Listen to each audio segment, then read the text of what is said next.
Hello, my name is Lai, and for this summer I'm doing the short program for the Excel team. So in the following YouTube video, I'm going to briefly introduce about the Excel project and what we've done throughout the summer.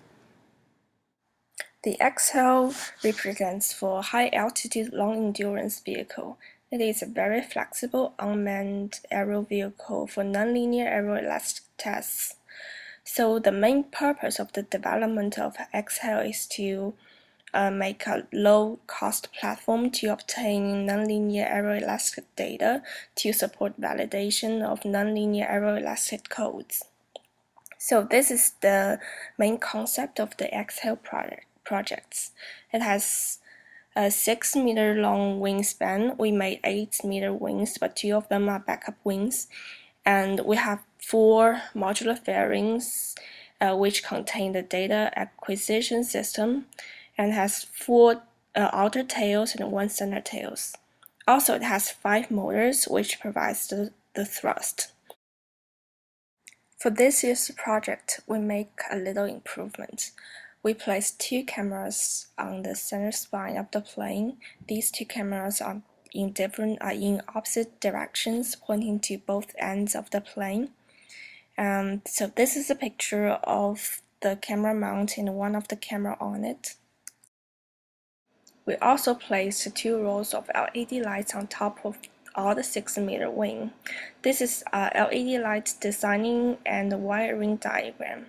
So by viewing the location of the LED lights from the camera, we can determine the deflection of the wing more easily and accurately. For this summer, I'm more involved in building up the wing and doing tests for some of the parts. One of the main parts that I made is the wing. The wing as shown in the picture is made of foam. We sand it by hand using files with this plastic guide. The wing is made of 3 parts: the leading edge, the wing box, and the trailing edge. After we sand out everything and we glued it together, we align the carbon fiber on top of it and we put it into a machine which gives it high temperature and high pressure.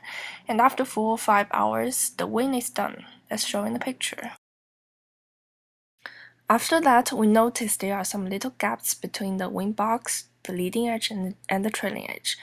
This gap will cause some separation of the airflow, so we apply this microfill to fill the gap. Then everything is done for this wing. Here it is in the picture, a complete wing. For the other parts of the plane, such as the battery tray and the camera mount as shown in the picture, we first try to make it with aluminum by milling, but later on we found that it is much easier to make it with the MBOT, the 3D printer.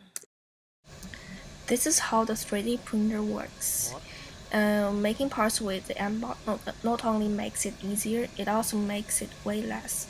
And for our plane, we always want the parts to be lighter.